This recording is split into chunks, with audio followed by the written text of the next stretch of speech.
بسم اللہ الرحمن الرحیم۔ السلام علیکم۔ اہل جنت کا قد حضرت آدم علیہ السلام کے قد کے برابر ہوگا۔ ان کا قد 60 ہاتھ لمبا تھا اور 7 ہاتھ چوڑا تھا، تو جنت میں ہمارا قد بھی 60 ہاتھ لمبا اور 7 ہاتھ چوڑا ہوگا انشاءاللہ العزیز۔ کوہنی سے لے کر ہاتھ کی بڑی انگلی تک کو ایک شرعی ہاتھ کہا جاتا ہے، اور یہ تقریباً 18 سے 19 انچ کا ہوتا ہے۔ اس حساب سے 90 سے 95 فٹ لمبا اور 10.5 سے 11 فٹ چوڑا بنتا ہے۔ اہل جنت کے جسم پر بال نہیں ہوں گے اور ان کے چہروں پر داڑھی اور مونچھ بھی نہیں ہوگی، صرف سر کے بال، بھنوؤں کے اور پلکوں کے بال ہوں گے۔ جنتی کھائیں گے اور پیئیں گے، لیکن نہ تھوکیں گے، نہ پیشاب کریں گے، نہ پاخانہ کریں گے، نہ ناک سنکیں گے۔ ایک ٹکار آئے گا اور مشک کی طرح کا ایک خوشبودار پسینہ آئے گا، ان دونوں سے کھانا ہضم ہو جائے گا۔ جنتی جنت میں جماع بھی کریں گے، لیکن مرد یا عورت کی منی نہیں نکلے گی، بلکہ مشک کی طرح کا خوشبودار پسینہ آئے گا، اس سے جنابت نکل جائے گی۔ جنت میں ایک مرد کو کھانے پینے، جماع اور شہوت میں 100 مردوں جتنی طاقت دی جائے گی۔ جنت میں ہماری عمر 30 سال ہوگی اور پھر مزید کبھی نہیں بڑھے گی، اور یہ 30 سال قمری ہیں۔ اگر انہیں سورج کے سالوں میں تبدیل کیا جائے تو 27 سال 1 ماہ اور 8 دن کی عمر بنتی ہے تقریباً۔ اس عمر میں تو آدمی بالکل جوان ہوتا ہے۔ ایک حدیث میں آتا ہے، قیامت کے دن سب لوگ 30 سال کے اٹھائے جائیں گے، پھر اگر کوئی اہل جنت ہوگا اس کو حضرت آدم علیہ السلام کا قد مبارک دیا جائے گا، اور حضرت یوسف علیہ السلام کا حسن دیا جائے گا، اور حضرت ایوب علیہ السلام کا دل دیا جائے گا، اور عمر 30 سال ہی رہے گی۔ اور اہل جہنم کی عمر بھی 30 سال ہی ہوگی، لیکن ان کا جسم پہاڑ جتنا پھول جائے گا۔ جنت کا ایک دن دنیا کے 1000 سال کے برابر ہوگا، اور جب جنت میں رات ہوگی تو اندھیرا نہیں ہوگا، بلکہ پردے گرا دیے جائیں گے، جس سے جنتیوں کو پتہ چل جائے گا کہ اب رات ہو گئی ہے۔ جنت میں سورج نہیں ہوگا، بلکہ عرش سے ایک نور نکلے گا جس سے جنت میں روشنی ہوگی۔ جنت میں نیند نہیں ہے، جنت میں تھکاوٹ بھی نہیں ہے۔ سب سے ادنا جنتی کو اللہ تعالیٰ 80,000 نوکر دے گا اور 72 بیویاں دے گا۔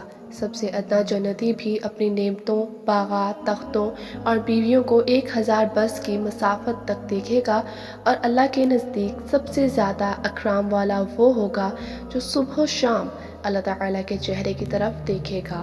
ایک حدیث کا مفہوم ہے کہ اگر جنت کی حور زمین کی طرف جھانک لے تو جنت سے لے کر زمین تک ہر چیز روشن ہو جائے، یعنی 7 آسمان بھی روشن ہو جائیں اور زمین بھی۔ اللہ اکبر، سبحان اللہ۔ ایک حدیث میں آتا ہے کہ دنیا کی ایمان والی عورت اس جنت کی حور سے جس کا میں نے ابھی ذکر کیا ہے، اس حور سے 70,000 گنا زیادہ خوبصورت ہوگی۔ اللہ اکبر، سبحان اللہ۔ حدیث میں آتا ہے کہ جنت کی لڑکی کے سر کے بال سر سے چلتے ہیں اور پاؤں کی ایڑی تک آتے ہیں، یعنی جنت کی لڑکی کا قد 90 فٹ ہے تو اس کے بال بھی 90 فٹ کے ہی ہوں گے۔ جنت کی حور جب اپنے شوہر کی طرف ایک قدم رکھتی ہے، اپنے ایک قدم میں 1,00,000 نخرہ اپنے شوہر کو دکھاتی ہے۔ اہل جنت گورے سفید رنگ والے ہوں گے، گھنگرالے بالوں والے ہوں گے اور سرمگی آنکھوں والے ہوں گے۔ ہندوستان کے بادشاہوں میں سے ایک نصر الدین بادشاہ بھی گزرا ہے۔ وہ بہت ہی نیک اور سادہ دل انسان تھا، سرکاری خزانوں سے اپنے لیے ایک پیسہ بھی نہ لیتا تھا۔ گزر اوقات کے لیے اس نے خوشنویسی اختیار کی، کلام پاک اور دوسری کتابیں لکھ کر ان کی آمدنی سے اپنے اخراجات پورے کیا کرتا تھا۔ ایک دفعہ کا ذکر ہے کہ کوئی رئیس نصر الدین بادشاہ سے ملنے آیا۔ آپ نے اسے اپنے ہاتھ سے لکھا ہوا کلام پاک دکھایا۔ رئیس اسے دیکھ کر خوش ہوا، پھر غور سے ملاحظہ کر کے بولا، اس میں کچھ غلطیاں ہیں، ان کو درست فرما لیجیے۔ رئیس کی نکالی ہوئی غلطیاں حقیقت میں غلطیاں نہ تھیں، پھر بھی نصیر الدین نے بالکل برا نہیں مانا، بلکہ مسکرا کر اس کا بہت شکریہ ادا کیا۔ جن غلطیوں کی اس نے نشان نہیں کی تھی ان کے گرد حلقہ بنا دیا تاکہ بعد میں ان کی اصلاح کر دی جائے۔ اس وقت جو لوگ وہاں موجود تھے بادشاہ کی خوش اخلاقی دیکھ کر دنگ رہ گئی۔ رئیس کے چلے جانے کے بعد بادشاہ نے سب حلقے مٹا دیے۔ لوگوں نے سبب پوچھا تو بادشاہ نے فرمایا مجھے معلوم تھا کہ غلطی کوئی نہیں ہے، مگر میں اپنے مہمان کو شرمندہ کرنا یا اس کا دل دکھانا نہیں چاہتا تھا، اس لیے اپنی غلطی کا اقرار کر کے ان کے گرد حلقہ بنا لیا اور اب وہ حلقے مٹا دیے۔ بادشاہ کی خوش اخلاقی سے درباری بہت متاثر ہوئے۔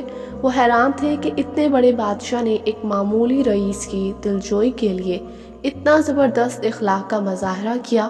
بادشاہ کا اعلیٰ اخلاق دراصل ہمارے نبی پاک صلی اللہ علیہ وآلہ وسلم کے اس فرمان کی تعبیر میں تھا، جو شخص اللہ اور روز آخرت پر ایمان رکھتا ہے اسے چاہیے کہ خوب اچھی طرح اپنے مہمان کی عزت و تکریم کرے۔ خلیفہ عبد الملک بن مروان بیت اللہ کا طواف کر رہا تھا۔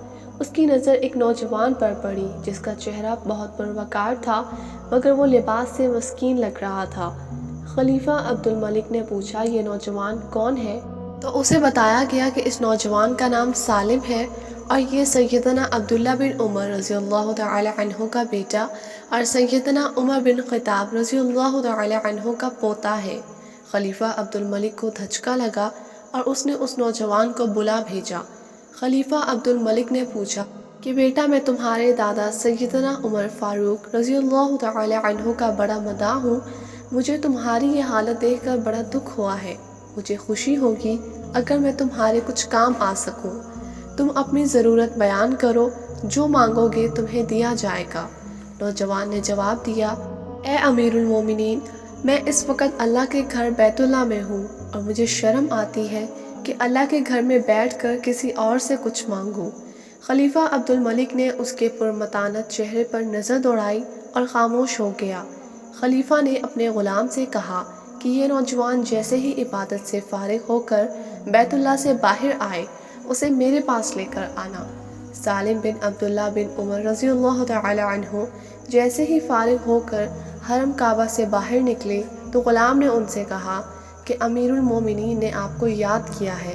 سالم بن عبداللہ رضی اللہ تعالی عنہ خلیفہ کے پاس پہنچے۔ خلیفہ عبد الملک نے کہا، نوجوان، اب تو تم بیت اللہ میں نہیں ہو، اب اپنی حاجت بیان کرو، میرا دل چاہتا ہے کہ میں تمہاری کچھ مدد کروں۔ سالم بن عبداللہ رضی اللہ تعالی عنہ نے کہا، اے امیر المومنین، آپ میری کون سی ضرورت پوری کر سکتے ہیں، دنیاوی یا آخرت کی؟ امیر المومنین نے جواب دیا کہ میری دسترس میں تو دنیاوی مال و متاع ہی ہے۔ سالم بن عبداللہ رضی اللہ تعالی عنہ نے جواب دیا، امیر المومنین، دنیا تو میں نے کبھی اللہ سے بھی نہیں مانگی جو اس دنیا کا مالک کل ہے۔ آپ سے کیا مانگوں گا؟ میری ضرورت اور پریشانی تو صرف آخرت کے حوالے سے ہے۔ اگر اس سلسلے میں آپ میری کچھ مدد کر سکتے ہیں تو میں بیان کرتا ہوں۔ خلیفہ حیران و ششدر ہو کر رہ گیا اور کہنے لگا کہ نوجوان، یہ تو نہیں، تیرا خون بول رہا ہے۔ خلیفہ عبد الملک کو حیران اور ششدر چھوڑ کر سالم بن عبداللہ رضی اللہ تعالی عنہ وہاں سے نکلے اور حرم سے ملحقہ گلی میں داخل ہوئے اور نظروں سے اوجھل ہو گئے۔ یوں ایک نوجوان حاکم وقت کو آخرت کی تیاری کا بہت اچھا سبق دے گیا۔